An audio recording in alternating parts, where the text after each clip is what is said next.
Hey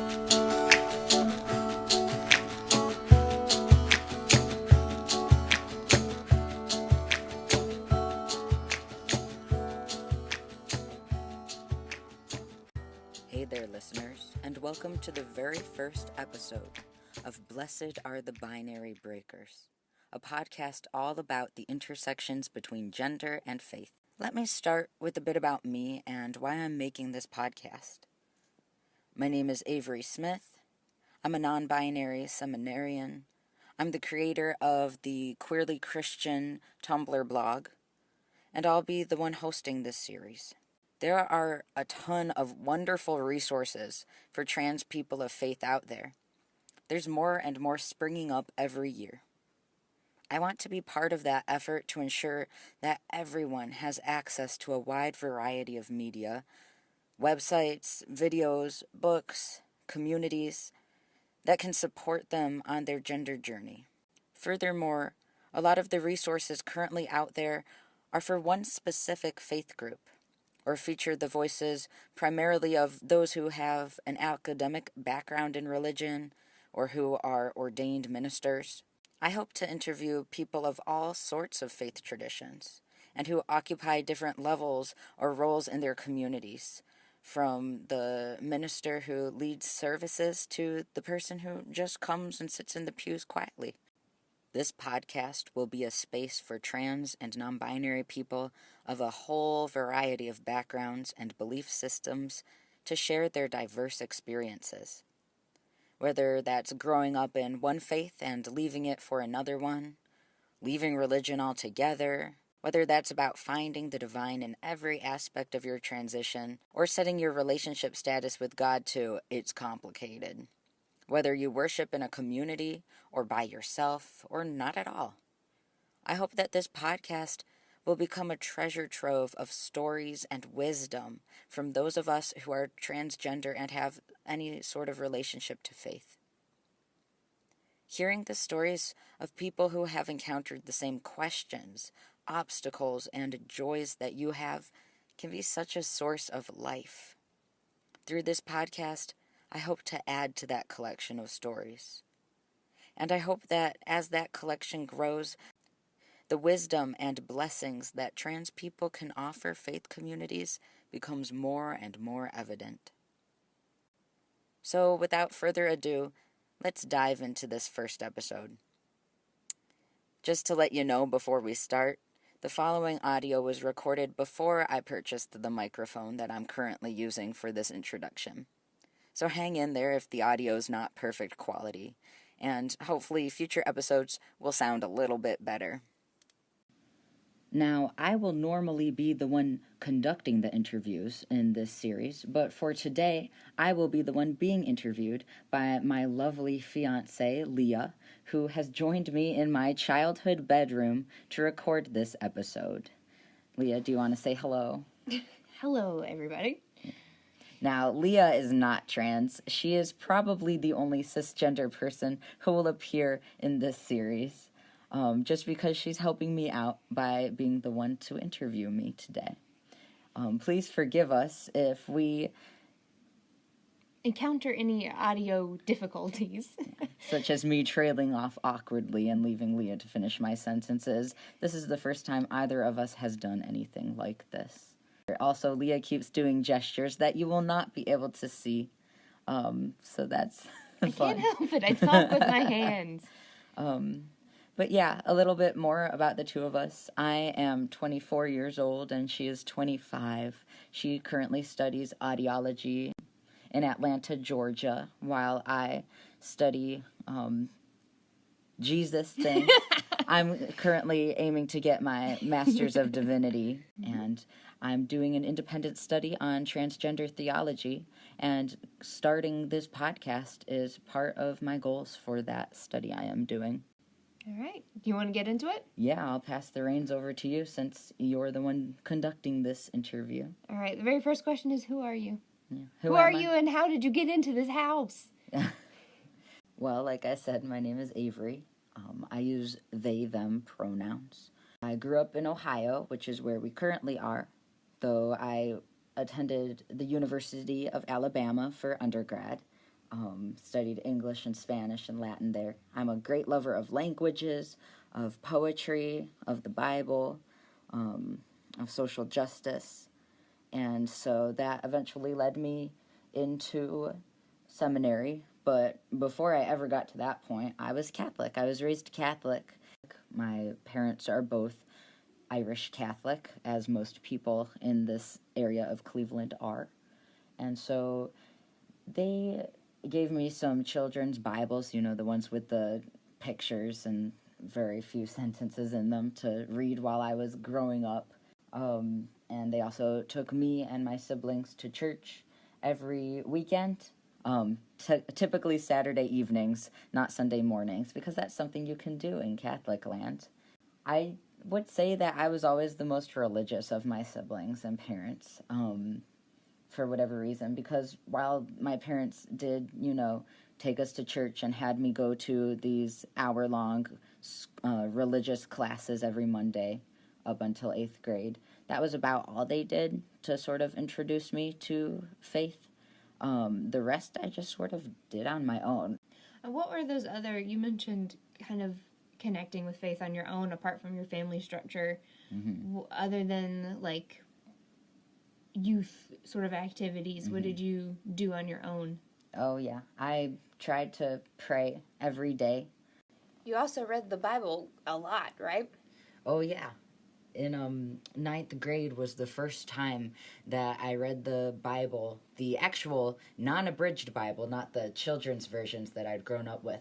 I read the actual Bible all the way through during Lent in 9th grade. I gave up novels for Lent, and I read a lot, so I was able to finish the whole Bible in those 40 days. And so I was able to pick out the overarching themes in this text that is really a compilation of so many separate texts and books by different authors. Doing that, picking out those overarching themes, I found that they were things like God always listening to the oppressed.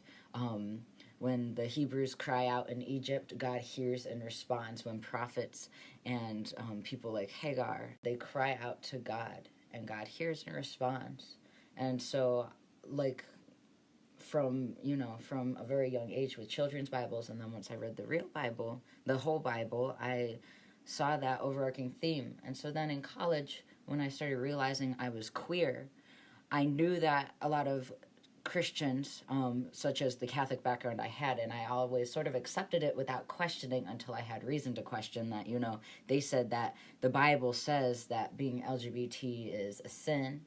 But once I started really thinking about it, the Bible that I knew was a Bible for oppressed and marginalized people. It was for people like us. And so that was really helpful.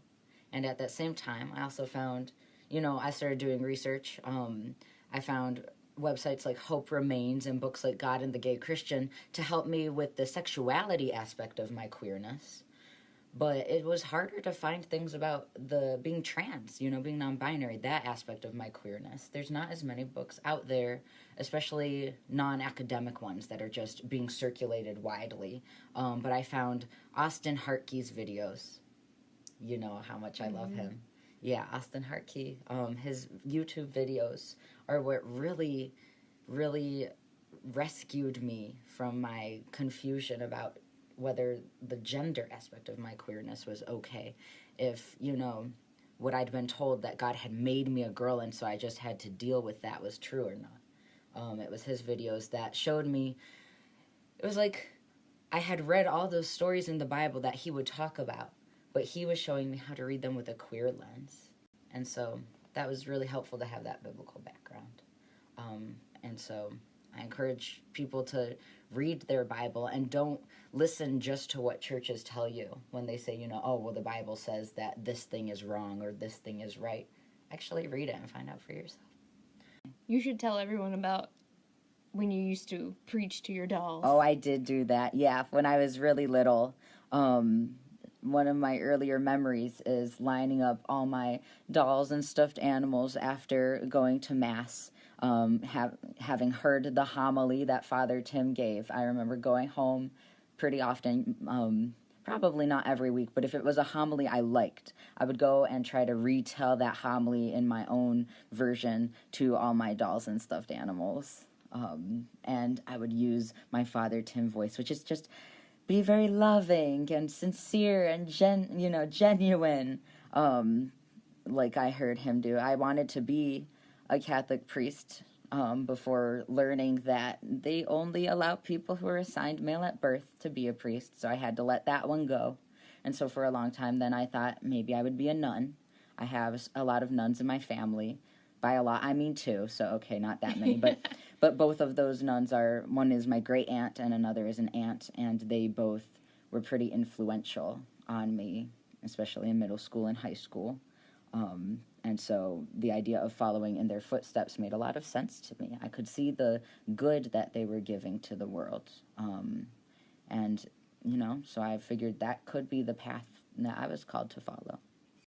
And just there, we've already kind of touched on how gender intersected with your choices and your path in life when it came to faith. But can you talk a little bit about your story and your gender? Yeah.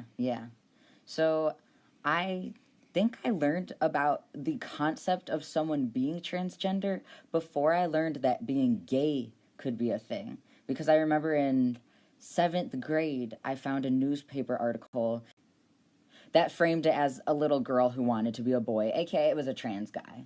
But the newspaper did not use the language I would consider appropriate, but it was my first look at that. I had no idea. And at that point, I had just reached puberty, like barely. I hadn't even started my period yet, but I had gotten the health class talk about what was going to happen to my body, and I was terrified and upset, and I did not want it to happen. And so when I read that article about this girl who wanted to be a boy, it really resonated with me, but also didn't quite fit me, because he wanted to be a boy. He wanted to be just like his brothers. The article kept saying things about how he wanted to stand up when he could pee, and I could not relate to that. I did not want to be a man at all. If I had to pick, so I figured at that point, and this was, in my early days, sort of right before and then during puberty, I was like, okay, so I can pick. There is a little bit of choice, but the only choice I knew was I can pick to be a girl or a boy.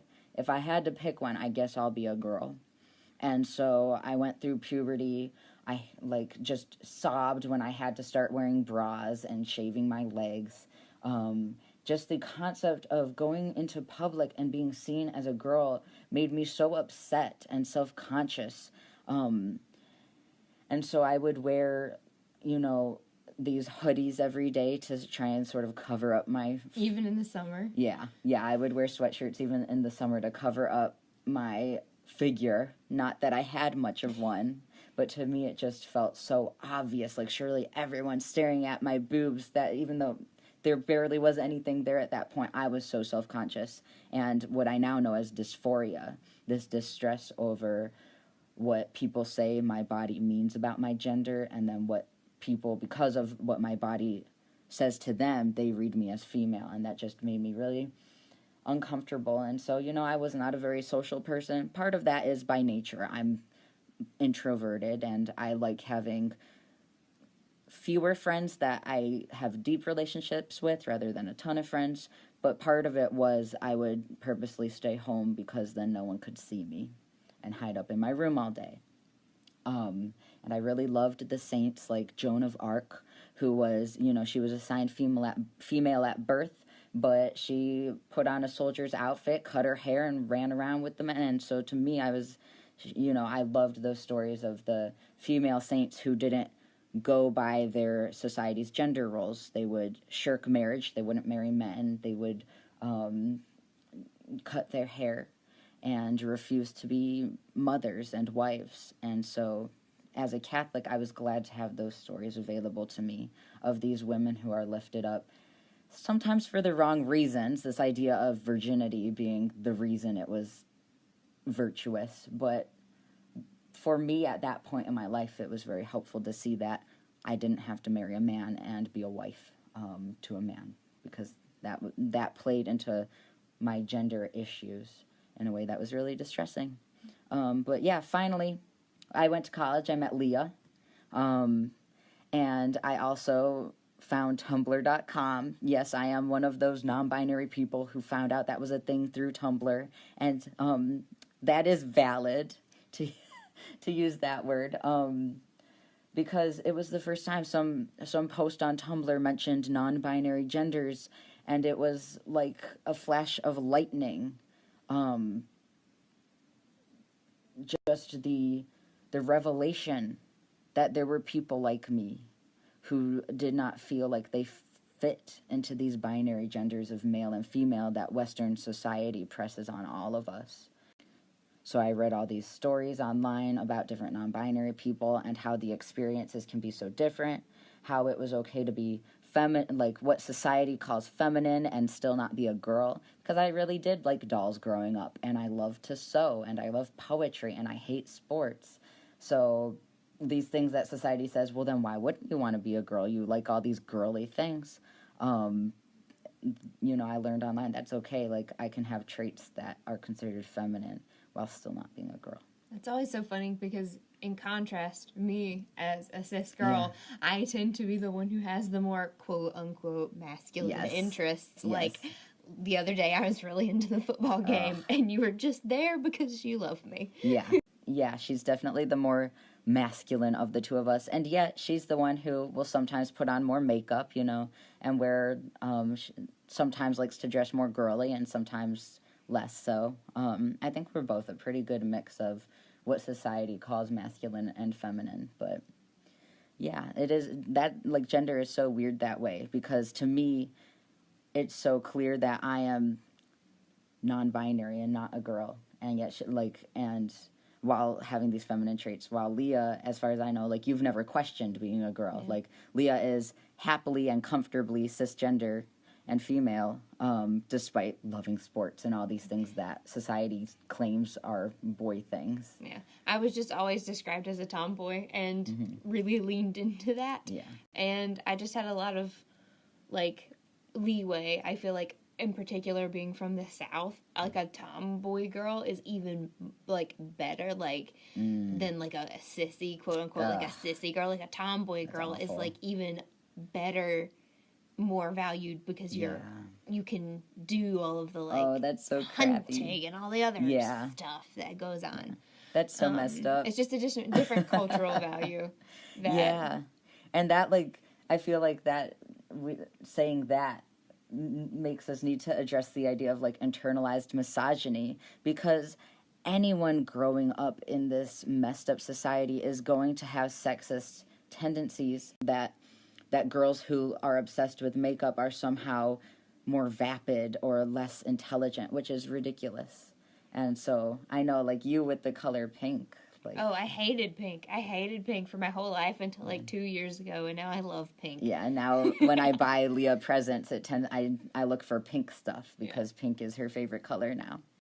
And, like, one thing that people will tell trans men and non-binary people who were assigned female at birth, what they'll tell us is that we don't want to be girls because of internalized misogyny, that we just hate womanhood. We've been taught to hate ourselves, so we really are girls, but our internalized misogyny is so bad that we don't want to be girls anymore. And while I get where they're coming from, because it's true, I have absorbed a lot of misogyny, just like anyone in the society, that's not why I'm trans. I'm not a girl who hates being a girl. I'm a non-binary person who, through realizing that I am non-binary, has actually come to unpack some of the misogyny I've absorbed. I feel like in exploring my own gender identity and my femininity as it exists apart from womanhood has helped me really come to respect women. For my own gender, I tend to say that I identify strongly with women, even though I do not identify as a woman. So I think that's, that sort of something that cisgender people, transgender people, we all need to work through the crap that society tells us about gender. And that's part of my calling, to move on into that. I feel like part of my calling as a non-binary person is to help other people do that work. Like, I had to do that work, and I see gender in a unique way because of my status outside of the binary. And so I can be part of that educating effort that everyone of every gender has to do in this society. And I also approach that as a person of faith. For me, my calling to sort of help educate people about queer issues is very much intertwined with my calling to help, serve people in the body of Christ. And maybe serve as a voice for people who are willing, but they just don't know. Like, you've done so many trans workshops in different places, and pretty much all of your official ministry, I guess we would say, has been in more conservative regions of the country. It's been in Alabama and Kentucky, where people may not have as much access to information that they need. Yeah, like my through seminary, I've been able to work with churches that are considered. I'm PCUSA, Presbyterian, the progressive branch, and so we have More Light is the affiliation of Presbyterian churches that want to be affirming of LGBT individuals. But so many of those More Light churches have not done the work yet of what that means about how do you affirm and welcome trans and non-binary people. They were progressive for the 1990s, but they haven't updated their views. And so that is, so much of my calling has been about bringing them that information that those churches sometimes want. They want to be educated and they just haven't started it. So I have been able to help them start that work. So, just to say that, like, I feel like being trans is part of how God made me very intentionally in order to shape me towards this purpose that God has given me. God has called me to do this work, and being genderqueer is part of that. Nice. And on my handy-dandy note card that I was prepped with beforehand, the only thing we haven't touched on in the calling section is marriage, which I, as your fiance, am very interested to hear about. Yeah, I personally see at least 3 sort of branches in my vocation. One is the one that people think of when you hear the word vocation. The first thing you might think of, at least me as a Catholic, is priesthood or pastorhood or being a nun, those ordained ministries. So for me, one branch of my vocation is to be a pastor. I really feel called to being a pastor and serving a church in that regard. And then, like I just mentioned, I see being genderqueer, being non-binary, as part of the calling God gave me to be open about my transness in ways that help other people learn about the diversity of gender, and that nothing is as binary as we want it to be. In God, there truly is no male and female, meaning that binary, as Paul writes it in Galatians 3:28. There is no binary male and female. And then, yes, the third branch of my calling is marriage, that I do see myself as called to marry Leah, who is of the same assigned gender as I am. And so back when I was Catholic, officially Catholic, only Catholic, that was not a path that was really open to me. I could not marry Leah in a Catholic church. I could not pursue ordained ministry of the kind to which I feel called in a Catholic church. And so I had to move beyond Catholicism. I had to become a member of a denomination that would allow me as a queer person to marry the person I felt called to marry and to be a pastor. And, leaving the Catholic Church was one of the hardest decisions I ever had to make. I really love Catholicism. It's hard to explain to people who didn't grow up in it what the reverence of it, the sacraments, the saints, the Eucharist, what all of those mean to me. They're really precious.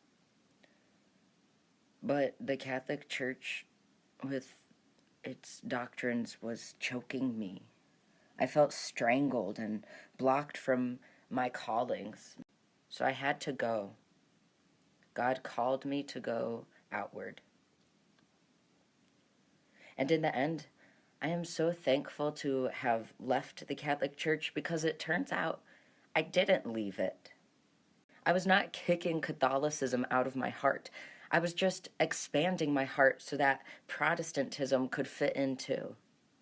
I've come to love a lot about the Presbyterian Church. I like the idea of being reformed and always reforming.